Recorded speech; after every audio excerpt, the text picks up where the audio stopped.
In today's episode of Widow Wisdom and Wealth, you're going to meet Erika Andresen. She is a gem. She really is. We started off with this idea of a podcast of helping our clients and our listeners who are business owners trying to navigate their businesses, their careers, while being in widowhood and raising their kids.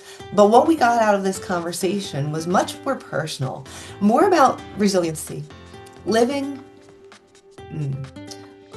in line with your calling, that feeling in your belly that it's all going to be okay. And that even though sometimes we hit stop bumps or pivots, that could be the launching point for the next best thing in our lives. And understanding that all of our background got us to here. And what are we going to do with our next best minute? So what I thought was going to be a crash course on business continuity and checking your boxes wound up to be one of my favorite conversations about believing in yourself, your resiliency, and your ability to support all that you love and who you love in the future. Lean in. Hi, everybody, and welcome to today's episode of Widow Wisdom and Wealth. We have a wonderful guest today, Erika Andresen, and well, I'm going to read her bio, and it's a little big. Just be patient. I really want you to know the wealth of experience in the person before us before I welcome Erika to the show. So Erika Andresen is a recognized expert and consultant in business continuity. She has nearly 2 decades of experience as a lawyer in both the corporate finance world and the military. Erika became a subject matter expert in national security and disaster preparedness and response while advising different commands, including and during high-risk situations while deployed in Afghanistan.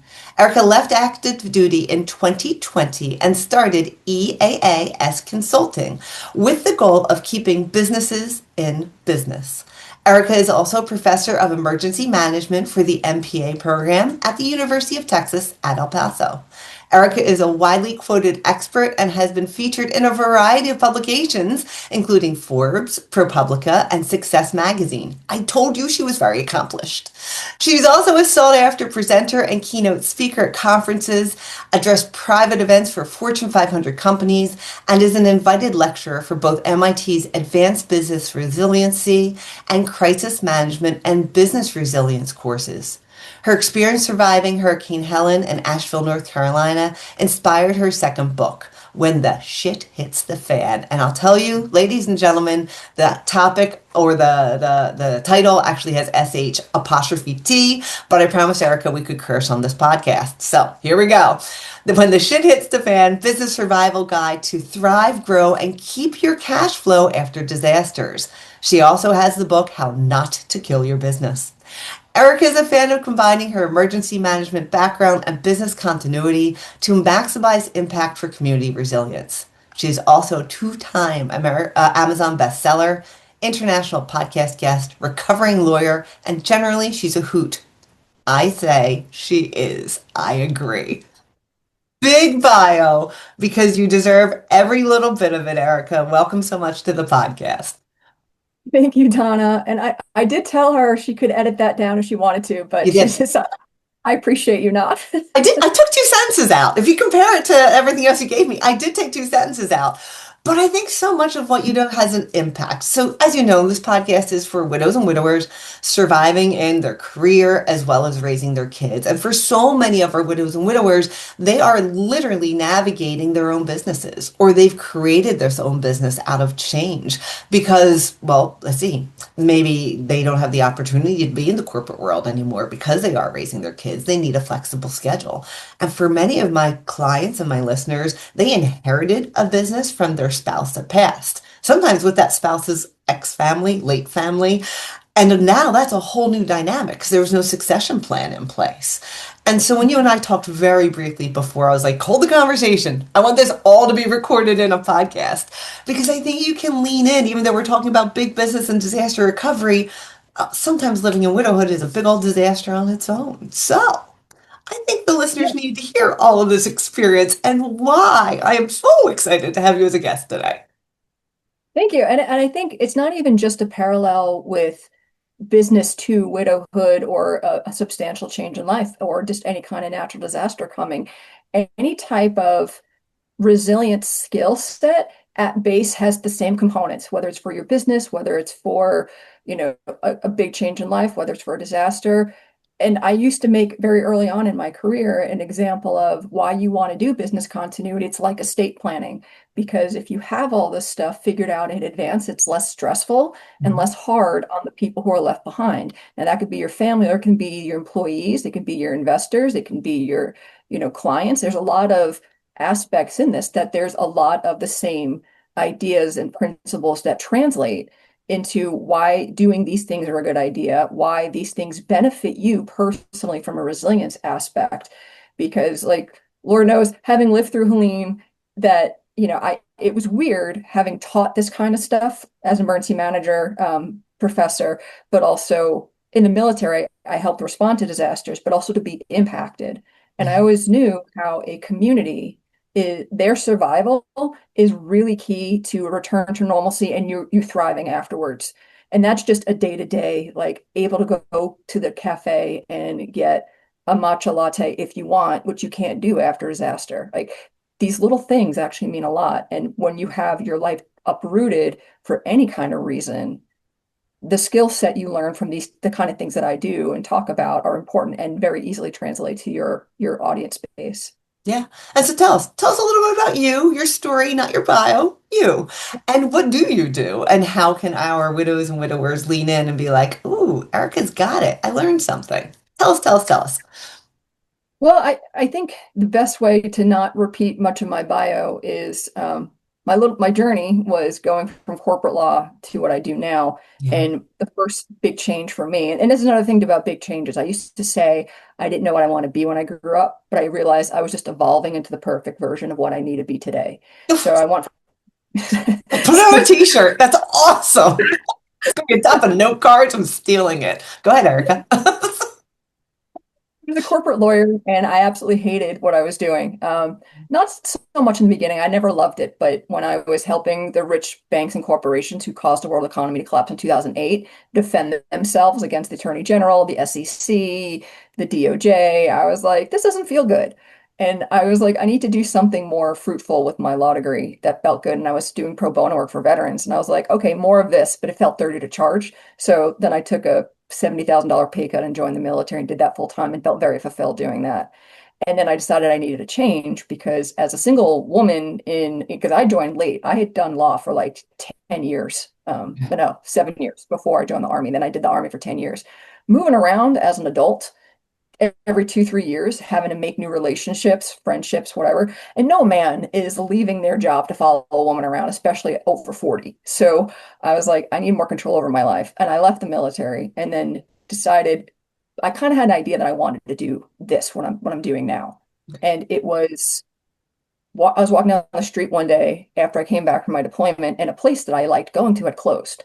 And I felt bad that they closed. And my buddy goes, so what? They sucked. I go, no, somebody's dream died. And everybody who works for them had to go home and say, I don't have a paycheck anymore to pay for rent or buy food. And that's terrible. And if I can do anything to help alleviate that, I want to. Mhm. Then, flash forward to me leaving the military. I put in my paperwork January 2020, not knowing a pandemic was coming. And Oh, that kind of you're in 3 months away. yeah, it just upended my plans. The job I was leaving for went away, and I'm like, I'm not going to leave unemployed. I absolutely did. And I think that the universe was working the way it was supposed to, because had I had that job, I would have been in California, not back home in New York City, where my dad, he had been on dialysis 3 days a week. He wasn't terribly sick, but he missed an appointment, wasn't feeling well. And then 6 weeks after I had left the military and I'd been home at that point for about 2 weeks, he was found on the floor by my mom because he had missed too many appointments and his potassium was too much in his system. And had I been in California, I wouldn't have had that last few weeks with him. And I wouldn't have been able, if I wasn't unemployed, I wouldn't have been able to take care of the estate for my mom. And I wasn't supposed to be the executor, but I was because I'm the lawyer. What was she going to do? She was grieving too much. They'd been together for 54 years at that point. So I was able to take care of a lot of stuff. And then for my own mental health, I had PTSD from the military and I was able to actually take care of myself by going to appointments. So like the universe unfolded as it should. And then people were like, well, what do you want to do, Erica? Because I kept applying for legal jobs, which I hated. You And knew that from all those years before, I right? did. And everyone's like, so what do you want to do? I'm like, help businesses stay in business. They go, then do that, you idiot. And I was like, okay. Yep. So I love it. So now tell me, like when you started this, were you still at home with your mom, staying close to care with her or for her, or were you like, now I'm going to venture off? Because you're not there now.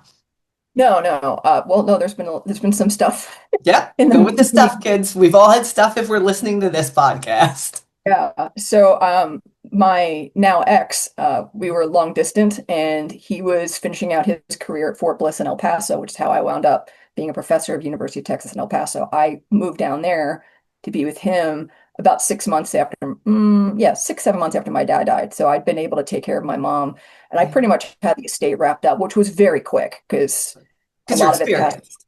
Yeah, there's that. Plus, a lot of it was passed through to her, and then it was just a very small state left over, and I was able to do a small state thing in New York, which was really quick to get. I didn't have to go through Great. probate, and then I'm going to stop you I real quick there for our listeners who we have to unpack some of those words. A lot of what you're saying is pass through. So, meaning that your mom was a beneficiary designation of probably an IRA or life insurance. So, her name was on it. So, it actually settled to her before the will had to be put into place. The will was for and then anything she wasn't a beneficiary on, correct?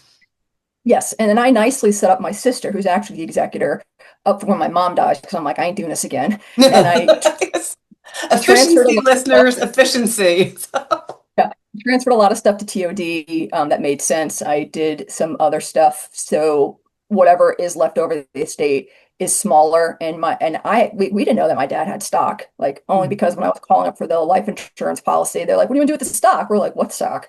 So I was able to unearth all Looking this for the stuff. old certificates and filing cabinets in the basement. So, Yeah, yeah, I did a lot. So I set everything up, and then I went to El Paso, and then my ex was Special Forces, and we had met in Afghanistan, and so he was about to retire. He wound up very confused and distraught about what he was going to do with his life after 20 years of being in nine of them deployed and doing a lot of things that he would not be required to do once he got out. Let's just put it that way. And understood. that and out of like we moved to Florida after he retired, and he had a big breakdown a week later, and he's like, "You need to leave. I don't love you anymore." And I'm like, "I don't believe you." And he goes, "Doesn't matter, it's what I'm telling you." So I knew he wasn't ready to put in the work, and I was not going to stay around for somebody who wasn't going to put in the work. So I moved to Asheville to live in my friend's basement, one of my best friends from college, and in that basement for the 3 months I lived there, I wrote my first book and then got a house. And then this is where I am now. Love it. Okay, so did we all just listen to this story, a genuine story of those pivots of life and turning the experience, I'm going to cry, the experiences that you have, the education, and then deciding I'm going to live in mission. I'm not just going to get a job to cover the bills, right? And I might need to at some point in time, and that's okay. But what I really want to do is something that is in line with my passions, with what I want to see for the community around me, not just myself, and taking care of those that you loved around you so that they could go thrive on their own, and then you could take care of you, as well as leaning into the community. That basement was the probably exactly where you needed to be, right? Probably not thrilled about it, but you're like, eh, well, might as well write a book while I'm here, right? Like, here we go. So, I said it was going to be my Phoenix story. It's like I wind up homeless and abandoned at like 41, and I wind up writing a book and becoming successful based off of that. That was like when I was writing the book, I'm like, this is going to be my comeback story. and it is, my friend, it is. So, and again, we'll have links to everything at the end of the show to your website, so people can get copies of the books because they not only apply to the businesses. We ourselves as families, we ourselves as people are our very own businesses. For many of my listeners who know, at 40 is when my pivot happened, when my first husband and we had a government exposure. So we moved almost like the military. Every 2 years we moved and had to recreate our lives together. So when we moved back to outside of the Philadelphia area where we were both born and raised, we were only here 3 months and he left, right? My kids were just learning how to speak English in school, right? Like these were the things that were happening. And I pivoted at 40 and was like, all right, well, I've got just enough money to last for 2 years, right? With being able to keep the kids, cover school, covering the mortgage. What can I do? What can I do that's going to make an impact? And you take a big deep breath and you'd go. And I remember, God, the big two things, eating oodles of noodles, right? And adding peanut butter to it and soy sauce and convincing my kid it was the best thing ever, right? little less That's expensive than I have. chicken or steak, That's it. and I'm Yep. coloring my hair out of a box, right? So if you're watching on YouTube, this is my natural color. But it used to be very different. And I couldn't keep it. And so I would have to, instead of paying $80 to have my hair colored, it was like, nice and easy for seven, right? Like these are the things I'm like, but it's worth it because I've got to go back to school. I got to make something out of this. And that's exactly what you did. And I hope that the listeners are hearing from your example of there was no set roadmap. It wasn't like, was it chutes and ladders, right? Sometimes you slide back down, right? But you just keep going around the game board and you'll get there. You will. So, Yeah. And the great thing about both of the books, actually, I've had people tell me this who are not business owners who read it. Some of them like, wow, I need to review my insurance policies. And people like, oh, I now know more tips about preparing for any kind of like a hurricane or an ice storm or whatever coming because I do talk about those things and people become more aware of the things that are gonna impact. And like you need that like a hole in the head. If you're already struggling with something else, like take this off your plate, figure out what actually is your risk and your danger. And, it frustrates me the way people talk about risks. It's not done intelligently and it's not done accurately. So if I say, oh, the probability is, 1 in 4, or there's a 30% chance. Depending on like your experience, you think a 30% chance of something is like, oh, it's not that big. But if I told you 30% chance of rain, you're bringing an umbrella. So there's various aspects of when that actually means something to you, because 30% chance is still a good chance. And a 1 in 4 probability, people forget that probability has amnesia. Every single time it starts at one. So when you're like, oh, 3 times it didn't happen, this is the fourth time it should happen, says who? It doesn't remember the 3 times before. So your risk and probability is actually higher than you think it is. yeah. Oh, so I was a stat major in college, so this you're talking my talk, but I'm just gonna let you say it as beautifully as you did. So let's just kind of lean back there. Like, okay, so you are now saying, all right, my mom's on her own, right? And we're getting her estate documents, getting things set up for my sister, the whole bit. For your mom as a person, on her own as a widow, how did you help get her prepared for the what ifs before you moved down south?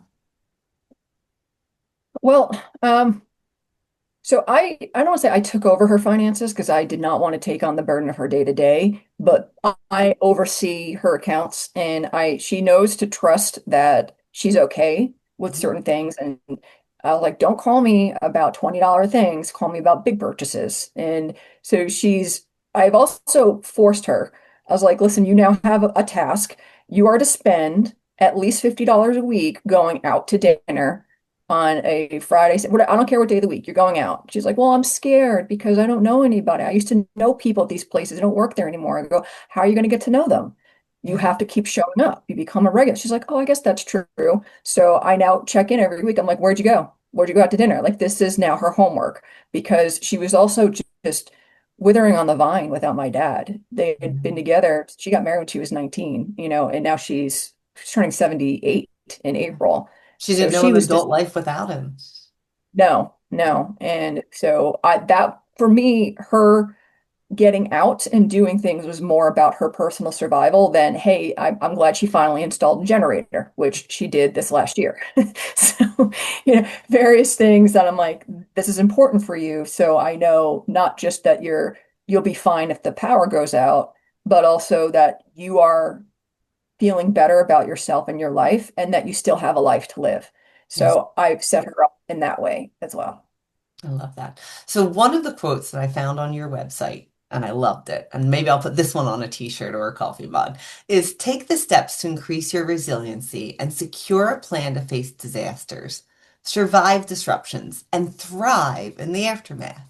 And it's one of my drivers in life to make sure that my clients, my widows, my widowers, that they can take care of, I call it the business of being alone, right? Meaning that they have the financial plan, that they have their estate documents, that they have this goal to go out into the community, right? Like don't stay at home. Get yourself, even if it's a support group, a peer support group or help. But what do we have to do? And so many of my clients are sole parents and they're just so mm, they're caught up in the business of living life, not really looking at taking care of themselves or the bigger picture if something should happen to them. We've talked about in businesses continuity and succession plans, right? We're talking about estate documents. So Can you lean into that quote like one more time for listeners and just really have them understand what it means to take the steps to increase your resiliency, the biggest one, and to secure that plan, survive the disruptions, and thrive? Like lean in. Okay. So the steps are thinking about things in advance. And that's a big first step, honestly. To get you even thinking and aware is super important. And then to take the steps. So it's one thing to be like, I need a generator. It's another to actually go out and get it. Some people will take, like, they'll think it's the next step, but it's not even a micro step. They'll budget for it, but not actually go get it. And it's like, because you actually have to do the things. You can't be like, well, I read the book, I'm good. No, Yeah. take your steps. It's Do like the getting your practice. state documents done, but not having them notarized, witnessed, and put into a fire safe box. Like Right. they're not done. They're just paper. Like here we go. Yep. Yeah. Right now, it's just a wish at this point when you're like, oh, I'm thinking about it. It's a wish and a dream without action. It stays that way. Yes. So when you actually put action behind it, you actually become more resilient. So I'll tell people and business owners, having a continuity plan in and of itself does not make you more resilient. It's having gone through the process with me to actually figure out what your business weaknesses are and how you're fixing them that puts you in a state of more preparedness than if you just had me do this for you without your input and without your take. So being involved and doing the things. And then the other part is actually going through the steps of practicing it to actually like it's very different when you read something and then actually go through the motions because you're when the two are divorced from one another, the experiences are so wildly different where I'm like, you guys read this, you know the answers. They're like, is this harder? Because we actually have to do it now. And I'm like, this is a fake scenario. You're safe. It's okay. Like, so come on. And so that's the other thing is like you take the steps, you take the action, and you're securing everything so you can survive. Now, right out, like, living in Asheville, we just got bad weather the last 2 weeks. There was snow that came this weekend. The weekend before, we were supposed to be hit with a bad ice storm that hit Nashville much worse than it hit us. We actually got really lucky due to a squall that came up. I could talk nerdy about weather. I'm not going to. It's going to So bore some of you talented. people. But I'm like, people were mad. They were like, I prepared for nothing. And I went, you win. You win no matter what. It's a Yeah. win-win. You were lucky you didn't have to suffer through the discomfort, but you would have made yourself more comfortable if you would have had to. Like, you win.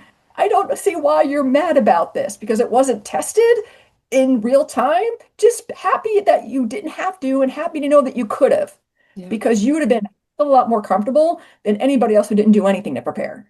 So then there's the actual surviving it and then thriving afterwards is moving forward. Because you talk about recovery and resilience, right? Recovery brings you back to exactly where you were. It doesn't move you forward. Resilience is what moves you forward. And that's where thriving in the aftermath comes from, where you've built in these practices. So you know next time you got this because you've been there, you've done it, you're ready. Yeah. And I love that you bring out the example of, okay, we have a continuity plan, but now let's test it. It's not just papers that are notarized and put in a safe, right? But it's, Mhm. okay, if something happens, how do we do this, right? Like, how do we prepare? And we can move it personally. How do we prepare your sister if something would happen to your mom? Like, do you actually know where to find this? Do you actually know how to log in? Do you actually have the passwords? Do you have rights to log into the passwords? These things, but Yep. practicing it and then improving our everyday today to make sure that continuity plan is smooth. For my clients that are actually preparing, we have many young couples that have been referred to us, right? And they're referred to us because they really have a passion for protecting one another in their relationship, their spouse or their partner, should anything happen to the other person. Many of times for our blended families, this is really important because we have kids from him, kids from her, trust from him, trust from her, that but we still want to take care of the relationship. But when they actually go in and they run the scenarios of, okay, what if I step out and then are you going to get pushed out of the house because it's in my name? Then you decide, okay, well, maybe we have to retitle the house or retitle something else or put that into a prenup. These are the things that we're practicing, and it makes that couple stronger. It's not just for the end game. It's for living right now, having the efficiency, having the conversations, and learning from it, right? You might have some bumps in your relationship emotionally making these decisions now, but then how much stronger does that make you as a couple, as well as your estate, as well as your kids on the back end? And that's what you're talking about with these businesses, right? Yeah. What will Yeah. happen And I if tell I them, step out? yeah, I tell them like you get to know your business in a way you never knew before. Yeah. And like super intimately, or things you forgot about. Like I had this one client, I was like, I asked the CEO, I go, who are these people? They're not on the employee roles, but I see them as the backups to the business bank account. She's like, oh, they're the family members of the owner. And I said, do you know them? She's like, no. I go, are they involved in the business? She's like, no. I said, huh. And she was like, this is very disturbing to me. And I said, it should be. So let's talk to the owner. And I was like, why are these people your backup? He's like, no, they're not. I said, they are too. He's like, no, they're not. I go, how do I know their names? They're in a document I read. And he's like, oh. And he sat there and he's like, oh my God, when I first started, I put them on because I didn't have anybody else and I completely forgot. And Yeah. it's like, so you actually learn about the business. It's the same thing when you're talking to people, like, what are your values? Because I know a friend of mine, I feel really bad for her. Her dad and her had this bond over this car that he remade. And like he was like, you're going to get this car. Then he married somebody else. Mhm. And it was understood, right? I'm going to use air quotes, understood that she was getting that car. But all the property went to her in the will because she's a Mhm. surviving spouse. She's like, that car's too valuable. I'm going to sell it. And so that thing that my friend bonded with her dad over working on the car with him and like anticipating getting that, she didn't have any right to it Yeah. And on at top of that that, point. good the damage it probably did in her relationship with her stepmom or whatever, even if it's just a working relationship, there's emotions to it, right? And that itself, there's the physical writing the will, writing the continuity plan, checking the beneficiaries. That's it. There's an emotional task to all of it. And then how do we help preserve those relationships if we're not there, right? It's the clarity of doing these practices now.